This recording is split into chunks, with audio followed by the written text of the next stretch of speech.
Hello everyone, इस video में हम डिस्कस करेंगे आईसीआर टेक्नीशियन रिक्रूटमेंट 2022 के बारे में। आपके कुछ कॉमन डाउट्स हैं रिक्रूटमेंट के रिगार्डिंग, उन सभी को कवर करेंगे यहाँ पे। जैसे कि जॉइनिंग कब होगा, मेडिकल टेस्ट कब होगा, और फेज़ 2 के बारे में क्या अपडेट है, प्रेफरेंस फॉर्म कब से स्टार्ट होंगे, बॉन्ड है या नहीं है।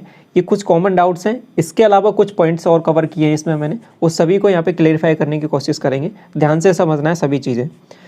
तो सबसे पहले देखिए, ये एक आरटीआई लगाई थी एक एस्पिरेंट ने, उसमें क्या क्या क्वेश्चन पूछे थे और उनके क्या जवाब आए उनके बारे में डिस्कस करते हैं। तो क्या कॉमन क्वेश्चंस हैं यहाँ पे जो इन्होंने पूछे हैं।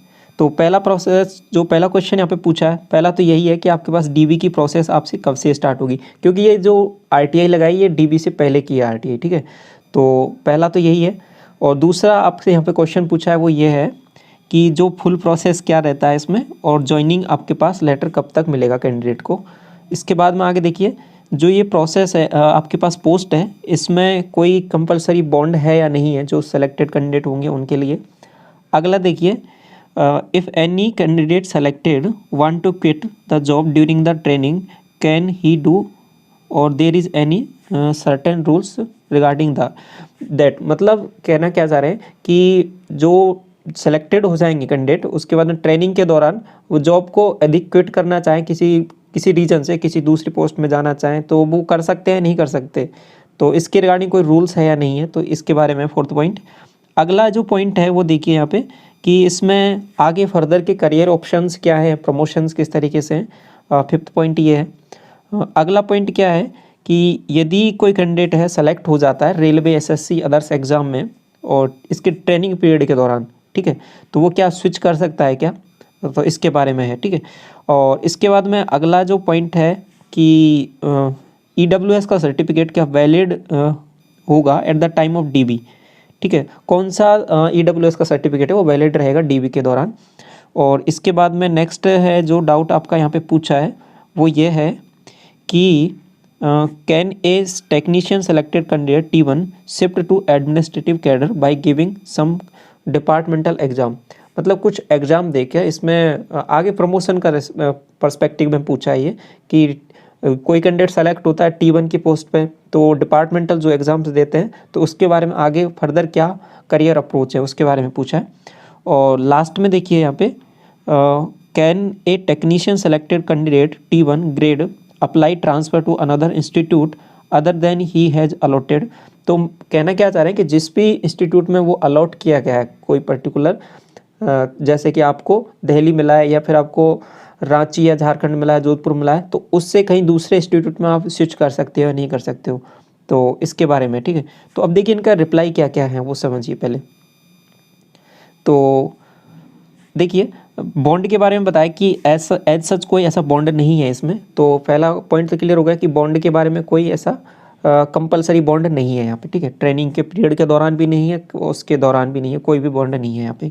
और any selected candidate can resign कर सकता है ट्रेनिंग टेक्नीशियन पोस्ट को as per DOPT guideline. There is no any separate rule for regarding guidelines technician post.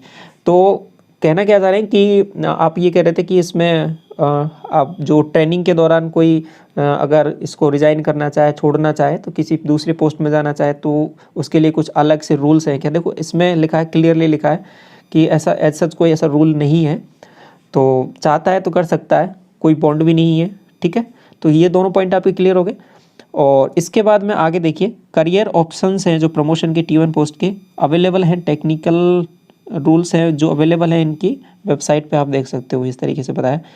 और जो सिक्स्थ पॉइंट है तो वो ये था कि यदि किसी पोस्ट में आप एलिजिबल हो जाते हो, रेलवे की पोस्ट में या फिर किसी में और एसएससी में, तो उसको स्विच कर सकते हो या फिर ट्रेनिंग के दौरान। तो उसमें वही चीज़ें आपके पास फोर्थ पॉइंट पे भी क्लेरिफाई कर दिए, ठीक है, कि हाँ स्विच कर सकते हो आप, ठीक है। तो इसके बाद में आगे देखिए, और एक चीज़ और था, ये एट्थ पॉइंट क्या पे था यहाँ पे, इसको समझिए कि हाँ डिपार्टमेंटल एग्ज़ाम के रिगार्डिंग कुछ बात की थी ना। तो कह रहे हैं कि ऐसा कुछ प्रोविज़न नहीं है आपके पास कि कैडर चेंज हो एट प्रेजेंट, वर्तमान में ऐसा कोई नहीं है। अगर होगा तो फर्दर आगे इंटीमेट कर दिया जाएगा, अभी तक ये इन्फॉर्मेशन है, ठीक है। तो inter institutional transfer guidelines are available.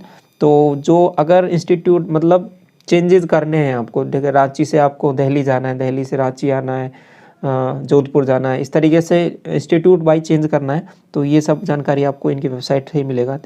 तो अभी तक इतनी सारी चीज़ें हमें यहाँ पे पता चली हैं। आगे देखिए, अब समझिए आगे क्या चीज़ें हैं। तो एक एस्पिरेंट का डाउट क्या है कि मेडिकल कैसे और कहाँ होगा, कुछ आइडिया हो तो बताओ। तो देखो, सबसे पहले इसमें मैं बता देता हूँ आपको थोड़ा। देखो, इतनी जितनी जानकारी मेरे को है उतना मैं आपको यहाँ पे शेयर करता हूँ आपके साथ। देखो, ऑफिशियली अभी फर्दर इसमें कोई अपडेट नहीं है मेडिकल के बारे में, लेकिन मेरे पास इतनी जानकारी है कि इसमें जो आपके पास आईआईटी और एनआईटी कॉलेजेस हैं, आपने नाम सुना होगा, आईआईटी और एनआईटी जो कॉलेजेस हैं, बिल्कुल सेम जो ये है इंस्टीट्यूट है आपके पास आईसीएआर वाला, ये बिल्कुल सेम वर्क करता है उसी के तरीके से, ठीक है। वो भी ऑटोनोमस बॉडीज़ हैं, ये भी ऑटोनोमस बॉडीज़ हैं। तो जो प्रोसेस है ना इनकी बिल्कुल एज इट इज़ सेम, कोई भी चेंजेस नहीं है इसमें। तो उसमें प्रोसेसेस क्या रहती है मेडिकल टेस्ट के लिए, आपके पास जैसे ही आपको कॉलेज अलॉट होता है उसके बाद में मेडिकल के लिए परफॉर्मा एक प्रोवाइड करते हैं उनकी वेबसाइट पे, ठीक है। तो यहाँ पे भी एक आपको एक परफॉर्मा वेबसाइट पे अपलोड हो जाएगा। उसमें आपको जो भी आपका डिस्ट्रिक्ट का हॉस्पिटल रहता है, ठीक है, उसमें जाके आपके जो बेसिक मेजरमेंट होते हैं, हाइट का हो गया और जो भी ब्लड ग्रुप हो गया, नॉर्मल आपकी जांच हो गई, वो सभी चीज़ें वहाँ पे फिल करनी रहती हैं। वो सभी चीज़ें जो आपका डिस्ट्रिक्ट का हॉस्पिटल रहता है वहाँ से बनवा के आप आसानी से उसको फिल करा सकते हो। तो वो नॉर्मल वाला मेडिकल आपके पास वहाँ से हो जाएगा, ठीक है। तो इस तरीके से वो मेडिकल बनता है और उस जो परफॉर्मा में उसमें साइन करा के बाकायदा आपको उसको रिपोर्टिंग के टाइम पे वहाँ पे जमा कराना रहता है। ये प्रोसेस रहती है उधर आपके एनआईटी आईआईटी कॉलेजेस में जो मिलता है। इसमें क्योंकि इंस्टीट्यूट है वो बिल्कुल सेम उसी की तरह ही वर्क कर रहा है, यहाँ पे भी ये भी ऑटोनोमस बॉडी है, उसी तरीके से काम करता है। तो चीज़ें कुछ इस तरीके से ही चलनी चाहिए, अभी तक ये जानकारी है, ठीक है। तो आगे देखिए क्या डाउट है इसके बाद में आपका। मेरे पास बर्थ सर्टिफिकेट नहीं है, मुझे क्या करना होगा। देखो, बर्थ सर्टिफिकेट के लिए आपके पास 10th का जो मार्कशीट है वो आपके पास चलेगा वहाँ पे। तो उसमें 10th के मार्कशीट में आपका डेट ऑफ बर्थ रहता है, तो वो आपका काम करेगा डेट ऑफ बर्थ सर्टिफिकेट के लिए, ठीक है। तो ये डीबी के दौरान आपको चाहिए होता है। इसके बाद में हमारा भी नहीं हुआ डीबी, फेज़ 2 भी आएगा क्या, ठीक है।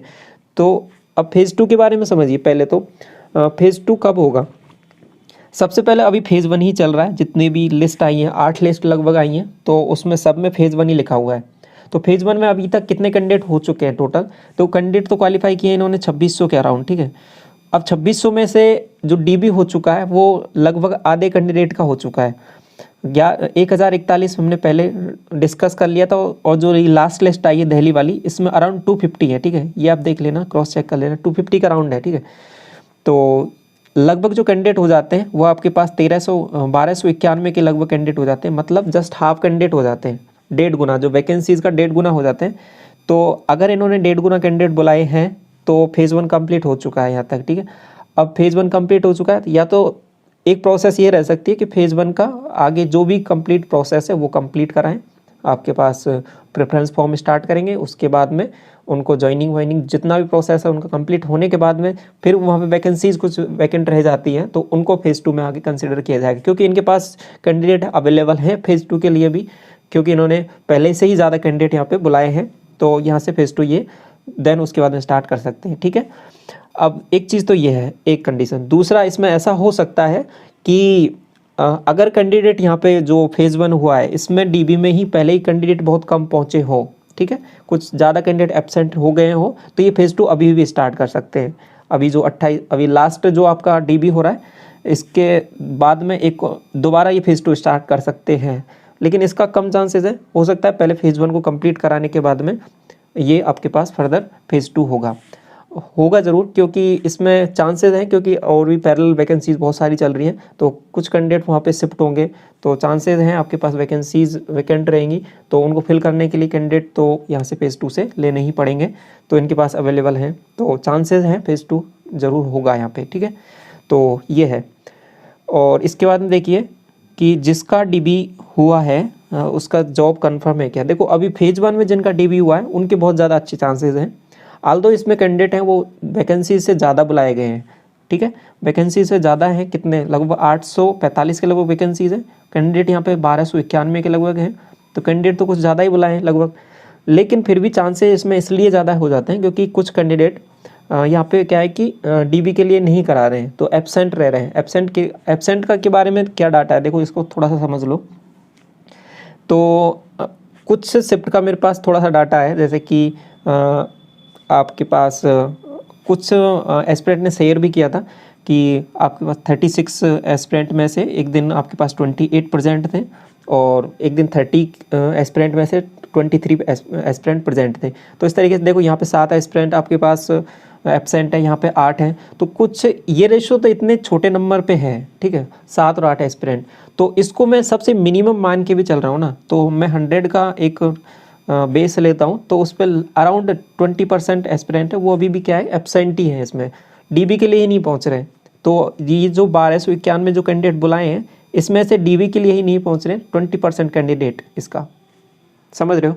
तो ये जो 1300 कैंडिडेट हो जाते हैं लगभग, इसमें से 260 या 250 250 कैंडिडेट के लगभग तो डीबी ही नहीं कराया इन्होंने। तो आल्दो ये इसमें क्वालिफाई है फेज़ 1 में, ठीक है। तो अब जिनका फेज़ 1 हो रहा है तो उनके चांसेस तो इसलिए ज़्यादा हो जाते हैं यहाँ पे, पहली बात। और दूसरी चीज़, यहाँ पे जो फेज़ 1 में आपके पास जो कैंडिडेट हैं, इसमें से बहुत ज़्यादा अच्छे चांसेस हैं कि वो दूसरे जॉब में भी जाएंगे ऑब्वियसली, क्योंकि ये सभी वो कैंडिडेट हैं जिनका कहीं ना कहीं दूसरी पोस्ट में भी हो रखा है सिलेक्शन। आपका रेलवे का हो गया, आरआरबी का हो गया, एनटीपीसी का हो गया, ठीक है। एनटीपीसी में बहुत सारे लेवल हैं, लेवल 6 हो गया, लेवल 5 हो गया, जो हायर लेवल हैं उसमें ऑब्वियस है इनका सिलेक्शन है, बहुत ज़्यादा चांसेस हैं। तो यही कैंडिडेट हैं जो सब जगह है। एनटीपीसी हो गया, इसके बाद में दूसरी मैं वैकेंसी बात करूं एसएससी सीजीएल के बारे में, तो एसएससी सीजीएल 2020 का भी अभी रिजल्ट पेंडिंग पड़ा हुआ है, तो उसमें भी बहुत सारे कॉमन कैंडिडेट हैं जो यहाँ पे हैं। अब चूंकि ग्रेड पे इसका सीजीएल का इससे ज़्यादा है, एनटीपीसी का लेवल 6 लेवल 5 जो पोस्ट है उनका ग्रेड पे बहुत ज़्यादा है, वैकेंसीज़ भी बहुत ज़्यादा वैकेंसीज़ हैं यहाँ पे, ठीक है। तो बहुत ज़्यादा चांसेस बनते हैं कि यही जो कॉमन कैंडिडेट है ये यहाँ पर भी हैं और यहाँ पर भी हैं। तो यदि इनकी प्रोसेस पहले पूरी हो जाती है, जैसे कि एनटीपीसी का तो चल ही रहा है, तो डीबी का कंप्लीट ज्वाइनिंग यदि प्रोसेस पूरी हो जाती है तो ये ऑब्वियसली डेफिनेटली आगे प्रोसेस में भाग नहीं लेंगे ये कैंडिडेट, ठीक है। तो इसलिए चांसेस हैं बहुत ज़्यादा जो कैंडिडेट यहाँ पे हैं, और इसलिए ही चांसेस बन जाते हैं आपके पास फेज़ 2 के, ठीक है। फेज़ 2 आने के चांसेस इसलिए ही बन जाते हैं। तो ये चीज़ें आपको समझनी है, तो इस तरीके से चल रही हैं ये। आगे देखो फेज़ 1 में कितने स्टूडेंट्स को बुलाया जा रहा है, तो ये मैंने आपको बता दिया पहले से कि अभी तक डाटा ये है कि 1.5 गुना कैंडिडेट का यहाँ पे फेज़ 1 में बुलाया जा रहा है। तो यदि फेज़ 1 यहीं तक कंप्लीट है, दिल्ली की लिस्ट तक लास्ट तक, इसके बाद उनको लिस्ट नहीं आती है, वो चांसेस हैं, क्योंकि दिल्ली का लास्ट में रहने का रीज़न ही है कि यहाँ तक फेज़ 1 कंप्लीट होना है, ठीक है। फेज़ 1 यहाँ तक कंप्लीट है, तो अभी तक कैंडिडेट हो चुके हैं, वो आधे कैंडिडेट हो चुके हैं 2600 का, 1300 के लगभग कैंडिडेट हो चुके हैं, मतलब 1.5 गुना वैकेंसीज का हो चुके हैं। तो ये फेज़ 1 आपका कंप्लीट हो जाता है यहाँ तक। आगे देखिए, ये डीबी रैंक वाइज हो रहा है या रैंडमली बुला रहे हैं 2600 लोगों में से, ठीक है।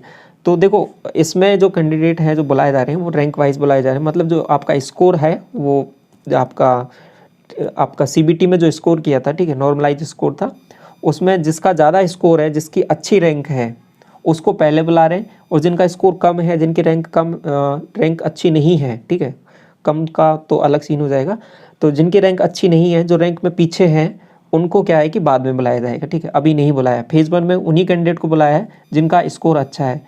तो ये चीज़ आप वेरीफाई कर सकते हो कैसे, देखो जो ये लिस्ट आई है आपके पास, ये आपके पास डीबी के लिए जो अलग अलग लिस्ट आ रही है अलग अलग से, तो जो भी किसी भी दिन यदि आप डीबी में प्रोसेस में पहुंच रहे हो उसमें, तो वहाँ के कैंडिडेट जितने भी हैं उनको वहाँ पे उस लिस्ट में ऑर्डर में आप मिला के चेक करना। तो जो लिस्ट है वो आपके मार्क्स के अकॉर्डिंग है, ठीक है, जिसका मार्क्स ज़्यादा है उसको पहले है, और जिसके मार्क्स कम है वो कैंडिडेट पीछे है, ठीक है। तो ये जो लिस्ट है ना आपके पास, ये नंबर के हिसाब से ही है आपकी, अब चेक करना आप, ठीक है। तो इसके बाद में क्या फेज़ 1 में जिसका पहले हो रहा है उनका जॉब कन्फर्म है क्या, और ये कितने रैंक तक वाले हो सकता है यदि कुछ लोग नहीं जाते हैं तो। देखो हाँ, फेज़ 1 में मैंने पहले भी बता दिया, जिनका फेज़ 1 में हो रहा है तो उनका कंफर्म समझो, ठीक है, बहुत अच्छे चांसेस हैं। आल्दो फेज़ 2 अगर ये रिजल्ट्स बाकी के पहले आ जाते हैं, इनकी ज्वाइनिंग पहले नहीं हो पाती, तो चांसेस हैं कि फेज़ 2 में भी कैंडिडेट यहाँ से बुलाए जाएंगे, तो क्योंकि वैकेंसी फुल नहीं हो पाएंगी उस वजह से। तो फेज़ 1 के तो कंप्लीट है कि हाँ श्योर मान के चलो कि इनका चांसेस पूरे हैं, ठीक है। आगे देखिए फाइनल ज्वाइनिंग कब तक देने वाले हैं, तो ये देखिए सबका एट लास्ट ये क्वेश्चन है आपका फाइनल ज्वाइनिंग के बारे में। तो इसके बारे में एक एस्पिरेंट ने पूछा है आपका, जो भी डीबी की प्रोसेस करा रहे हैं उनसे पर्सनली ये पूछा था, तो उन्होंने उनका क्या रिप्लाई आया वो मैं आपके साथ बता देता हूँ। वैसे वेबसाइट पे या कहीं भी आपको ऐसा कुछ ऑफिशियल अपडेट इसके बारे में नहीं मिलेगा। सब जानकारी के हिसाब से ही आपको बता सकते हैं और कुछ वैसे भी बता सकते हैं, ठीक है। लेकिन ये एस्पिरेंट ने पूछा है तो उसके हिसाब से क्या डाटा है वो मैं आपको बता रहा हूँ, और ये चांसेस हैं, ये हाँ ये सही भी है, ये सही भी लग रहा है ये सब कुछ जानकारी। देखो कैसे, तो जो भी एस्पिरेंट वहाँ पे जो डीबी करा रहे हैं, जो आपका डिपार्टमेंट है, जो वहाँ पे कैंडिडेट जो आप बंदे हैं, वो जो उन्होंने बोला है कि ये आपका डीबी की प्रोसेस कंप्लीट हो जाएगा, उसके बाद में ज्वाइनिंग जो न्यू ईयर हो रहा है आपके पास, न्यू ईयर 2023, ठीक है, 2023 इस तक आपके पास ज्वाइनिंग के पूरे चांसेस हैं। तो मतलब दिसंबर में आपको ज्वाइनिंग मिलने के पूरे चांसेस हैं। अभी तक जानकारी ये है इसके बारे में, ठीक है। इसके बारे में ऑफिशियल में कुछ नहीं कह सकता, ऑफिशियल कोई जानकारी नहीं है, लेकिन इतनी जानकारी है, ये कुछ हिंट समझ लो आप इसको, कि न्यू ईयर तक चांसेस हैं आपके पास ज्वाइनिंग होने के, दिसंबर तक, ठीक है, दिसंबर 2022 तक कंप्लीट, और न्यू ईयर तक 2023 जैसे आपका स्टार्ट होगा जनवरी, तो चांसेस हैं आपके पास पूरा इसमें प्रोसेस कंप्लीट हो जाए और ज्वाइनिंग आपको मिल जाएगा, ठीक है। तो ये आपके पूरे मैंने पॉइंट्स यहाँ पे कवर करने की कोशिश की है। तो ज्वाइनिंग के बारे में हो गया, फेज़ 1 हो गया, फेज़ 2 हो गया। तो जो जानकारी ऑफिशियल है वो मैंने आपको पहले बता दिया कि किस तरीके से ऑफिशियल है, और जो मैं अपने अनुभव से बता रहा हूँ वो मैंने आपकी चीज़ साथ शेयर किया है कि ये मैं किस बेसिस पे बता रहा हूँ। तो आपको चीज़ें हैं वो समझ में आई होंगी किस तरीके से यहाँ पे चल रही है। ये RTI रिप्लाई का था, इसका स्क्रीनशॉट ले सकते हो, ये भी देख सकते हो आप, अलग से खुद से पढ़ सकते हो आसानी से, ठीक है। और ये आपके पास क्वेश्चंस थे इसमें जो पूछे हैं, और ये आपके कुछ कमेंट्स थे, ये मैंने आपको यहाँ पे कवर किए हैं। तो जो कॉमन थे कमेंट्स वो मैंने यहाँ पे कवर कर लिए हैं, बाकी जो भी है मैंने उनका रिप्लाई भी कर दिया आपको। अलग अलग वीडियो के डिस्क्रिप्शन में आपका जो कमेंट सेक्शन है वहाँ पे आप रिप्लाई भी कर दिया है, और टेलीग्राम पे भी जो जुड़े हुए हैं उनको भी कोशिश किया है कि सबका रिप्लाई हो जाए इसमें। तो इस तरीके से सभी पॉइंट मैंने कवर कर लिए। तो आई होप अब इसमें आपका कोई डाउट नहीं रहेगा। तो फिर भी कोई क्वेरी रहता है तो पूछ सकते हो, आपका टेलीग्राम चैनल बना हुआ है, वहाँ पे आप जुड़ सकते हो, बहुत सारे एस्पिरेंट जुड़े हुए हैं, तो शेयर कर सकते हो अपना जो भी एक्सपीरियंस है, ठीक है। तो इस वीडियो को यहीं तक रखते हैं। Thank you so much, all the very best.